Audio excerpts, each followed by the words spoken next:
Hello everyone, welcome back to the easy binary wins YouTube channel. And guys, काफ़ी दिनों के बाद आज मैं वीडियो अपलोड कर रहा हूं, तो समझ लेना कि ये जो वीडियो है कोई ऑर्डिनरी वीडियो नहीं होने वाला है।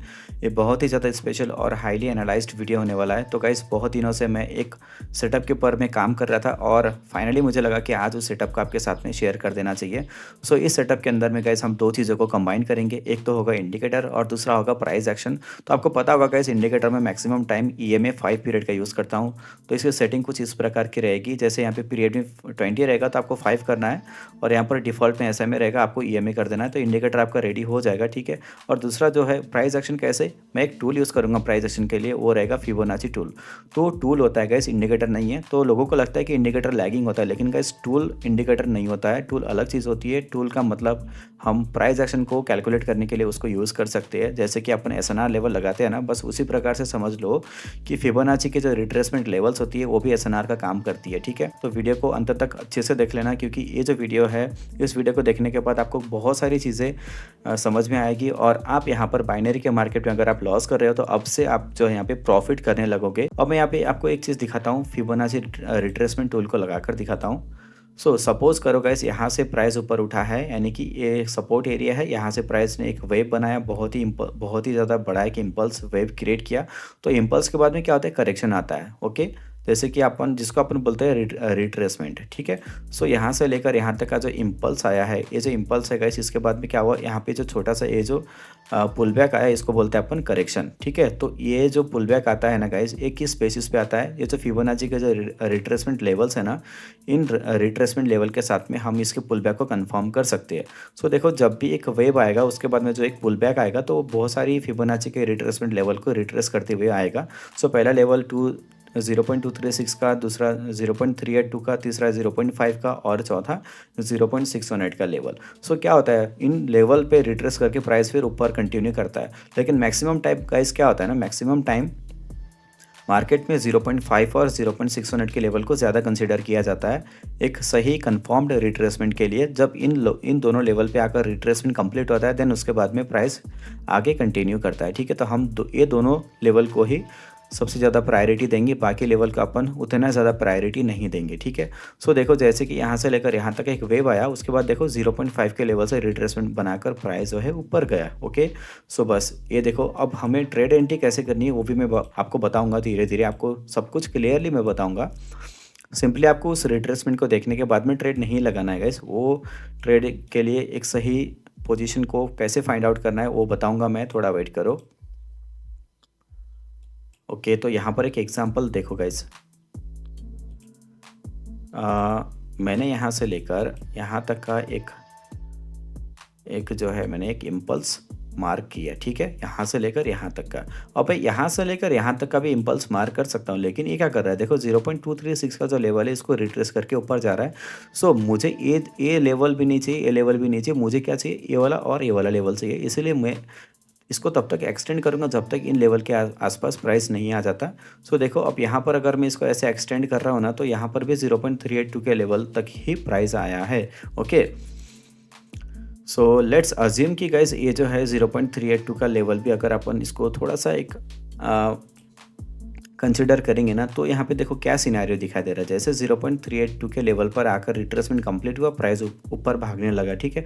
तो आपको यहाँ पर एंट्री कहाँ पे करना है, आपको यहाँ पे नहीं करना है। आपको एंट्री के लिए EMA की इस इंडिकेटर को यूज़ करना है, ठीक है। सो EMA का इंडिकेटर कैसे यूज़ होगा, जैसे कि गाइस ये जो मेन रिट्रेसमेंट यहाँ पे कंप्लीट हुआ, उसके बाद हमें चाहिए कि इंटरनल रिट्रेसमेंट।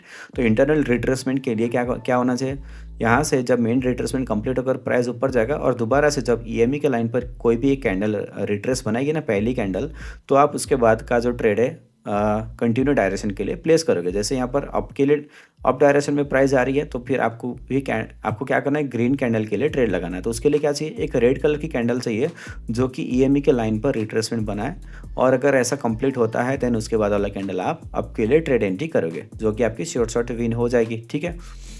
सो अब देखो, जैसे कि 0.382 के लेवल तक ही प्राइस आया और यहाँ से ऊपर उठने लगा। अगर आपको यहाँ पर दोबारा से 0.5 का रिट्रेसमेंट चाहिए ना, तो आप यहाँ पे सिंपली एक और चीज़ क्या कर सकते हो ना, आप ईएमए को ऐसे शिफ्ट भी कर सकते हो गाइस, सॉरी फिबोनाची को आप ऐसे शिफ्ट भी कर सकते हो। अब यहाँ से लेकर यहाँ तक का जो एक नया इम्पल्स क्रिएट होगा ना, तो उसका भी आप जो है 0.5 या 0.6 के लेवल को कंसिडर कर सकते हो ट्रेड के लिए, ठीक है। सो मैं और कोई एग्जांपल फाइंड आउट करने की कोशिश करता हूँ यहाँ पर। तो मैं यहाँ पे एक डाउन के लिए जाऊँगा गाइस, थोड़ा एंट्री मेरी लेट हो गई। अब क्यों हो गई है, क्यों मैंने यहाँ पे ट्रेड लगाया वो बताता हूँ। अब देखो जैसे ही यहाँ से लेकर यहाँ तक का जो एक रिट्रेसमेंट आया है, यहाँ से लेकर जो यहाँ तक का एक इम्पल्स आया है, उसके बाद में देखो यहाँ पर रिट्रेसमेंट 0.382 का रिट्रेसमेंट यहाँ पर कंफर्म हुआ। उसके बाद प्राइस नीचे गया। फिर मैंने क्या बोला था, पहला हमें एक इंटरनल रिट्रेसमेंट चाहिए, जो कि यहाँ पर इस ग्रीन कलर की कैंडल ने यहाँ पर कंफर्म किया। इसके बाद वाली जो ट्रेड है हम यहाँ पर डाउन के लिए प्लेस करते हैं, लेकिन यहाँ पर जो बहुत बड़ी गैप थी, इस गैप की वजह से यहाँ पर एक और ग्रीन कलर की कैंडल फॉर्म हुई। तो इस ग्रीन कलर की कैंडल के बाद में मुझे यहाँ पे अपॉर्चुनिटी मिली थी, थोड़ी लेट मिली थी, लेकिन मैंने जो है यहाँ पे ट्रेड लगा दिया था। और मेरी जो ट्रेड है यहाँ पर देखो श्योर शॉट विन हो गई है। क्यों हो गई है मेरी ट्रेड विन, क्योंकि अगली जो कैंडल है उसकी ओपनिंग बहुत ही ज़्यादा नीचे होकर हुई है। इसी वजह से मेरी गलत एंट्री के वजह से भी मेरी ट्रेड विन हो गई है। ओके, और गाइस आप टेलीग्राम चैनल भी ज्वाइन कर सकते हो, जहाँ पर मैं डेली बेसिस में शॉर्ट सिग्नल्स प्रोवाइड करता हूँ, टूर्नामेंट्स वगैरह रन करता हूँ। रिसेंटली मैंने 50 to 2500 की जो टूर्नामेंट थी उसको कंप्लीट किया। उसका रिजल्ट आप टेलीग्राम पे भी जाके चेकआउट कर सकते हो। बहुत सारे मेंबर्स ने मेरे साथ अच्छा खासा प्रॉफिट जनरेट किया है, और बहुत जल्द हम नया टूर्नामेंट भी स्टार्ट करने जा रहे हैं। सो इन सारी चीज़ों का अपडेट आपको टेलीग्राम पर मिलेगा, और आप मेरे साथ प्रॉफिट जनरेट कर सकते हो वहाँ पे। Okay, so link is in the description, जिसको जिसको इंटरेस्ट है टेलीग्राम ज्वाइन कर लेना गाइज। हाँ, तो यहाँ पर भी एक अपॉर्चुनिटी मिल सकती है गाइस। अब यहाँ से लेकर मैं यहाँ तक का अगर मैं इसको ऐसे इम्पल्स में मार कर दूँ, तो देखो 0.618 के लेवल पर यहाँ पर रिट्रेसमेंट कंप्लीट हुआ है इसका, और उसके बाद प्राइस यहाँ से रिट्रेस करके ऊपर जा रही है। तो अब मुझे क्या चाहिए, पहला इंटरनल रिट्रेसमेंट चाहिए।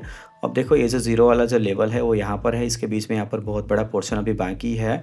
सो इसके पहले ही अगर यहाँ पर मुझे रिट्रेसमेंट दिखाई देती है तो फिर मैं एक ट्रेड अप के लिए करूँगा। अगर इसको टच करती है उसके बाद रिट्रेसमेंट आएगा तो मैं ट्रेड नहीं करूँगा, ठीक है। सो गाइस देखो यहाँ पे जो जीरो लेवल है इसके काफ़ी ज़्यादा क्लोज यहाँ पर कैंडल आ चुकी है, तो मैं यहाँ पर ट्रेड को अवॉइड करूँगा, क्योंकि मुझे यहाँ पे क्लियर गैप दिखना चाहिए तभी मैं ट्रेड करूँगा। सो यहाँ पे अगर रिट्रेसमेंट कैंडल आ भी जाती है ना, तब भी मैं अप के लिए नहीं जाऊँगा, क्योंकि यहाँ पर लगभग इसने जीरो वाली लेवल जो है ना उसको यहाँ पे टच कर दिया। अब इसको ब्रेक भी कर दिया है।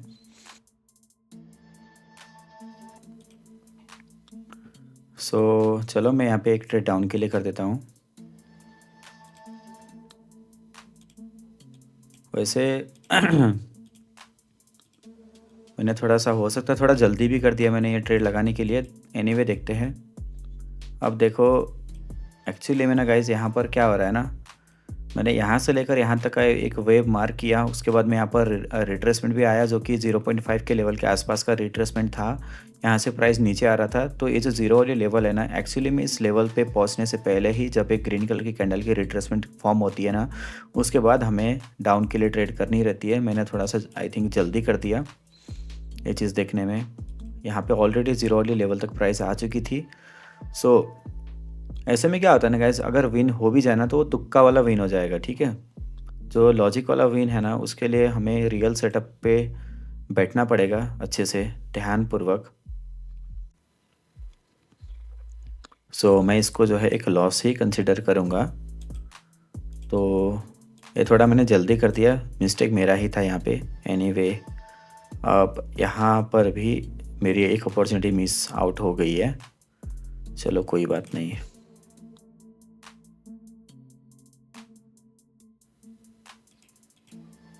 तो गैस मैंने यहाँ पे 2 ट्रेड डाउन के लिए प्लेस किया, और क्योंकि इसका रीज़न तो आप जानते ही होंगे। क्योंकि देखो यहाँ से लेकर यहाँ तक का जो इम्पल्स था उसका यहाँ पर करेक्शन आया, जो कि 0.618 के लेवल पर आया। प्राइस यहाँ से नीचे आया।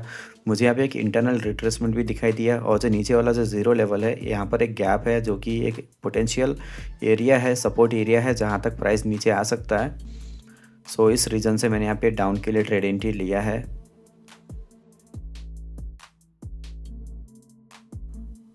ओके, तो देखो एक ट्रेड मेरी यहाँ पे लॉस हो गई है क्योंकि यहाँ पर गैप अप हुआ। एनीवे गाइस, जैसा मैंने बोला था यहाँ पे रेड कलर की कैंडल आएगी, वैसा यहाँ पे रेड कलर की कैंडल बनी हुई है, आप यहाँ पे देख सकते हो। शॉर्ट मेरी दोनों ट्रेड थी, अगर मेरी यहाँ पे ट्रेड सही जगह पे लगी होती। लेकिन यहाँ पे मेरी ट्रेड एंट्री की वजह से मेरी यहाँ पर एक ट्रेड विन हुई है, एक ट्रेड मेरी लॉस हुई है। तो मेरा जो पहला लॉस हुआ था उसको रिकवर करने के लिए मैंने यहाँ पे 2 ट्रेड लगाया था, लेकिन मेरा यहाँ पे वो लॉस रिकवर नहीं हुआ। एनीवे गाइस, मैं आज अच्छे खासे प्रॉफिट में ही हूँ, कोई दिक्कत वाली बात है नहीं। सो आई थिंक आपको वीडियो समझ में आया होगा, कॉन्सेप्ट समझ में आया होगा, और इस कॉन्सेप्ट के ऊपर में अच्छे से प्रैक्टिस करना। और गाइस मुझे आप कमेंट करो गाइस कि आपको नेक्स्ट वीडियो किस टॉपिक पे चाहिए और आपको ये वीडियो कैसी लगी, वो भी आप मुझे कमेंट करके बताओ गाइस, ताकि मैं जो है आने वाले वीडियो में और भी ज़्यादा सोच समझ के और भी ज़्यादा आपकी जो भी क्वायरीज है उसको समझ कर मैं वीडियो अपलोड करूँ, ताकि आपको क्या क्या चीज़ों की परेशानियाँ हो रही है वो मुझे समझ में तो आनी चाहिए ना, तभी तो मैं उसको सॉल्व कर पाऊँगा। ठीक है। सो गाइस, अभी मिलते हैं नेक्स्ट किसी ऑसम वीडियो के साथ में, तब तक के लिए goodbye and stay tuned.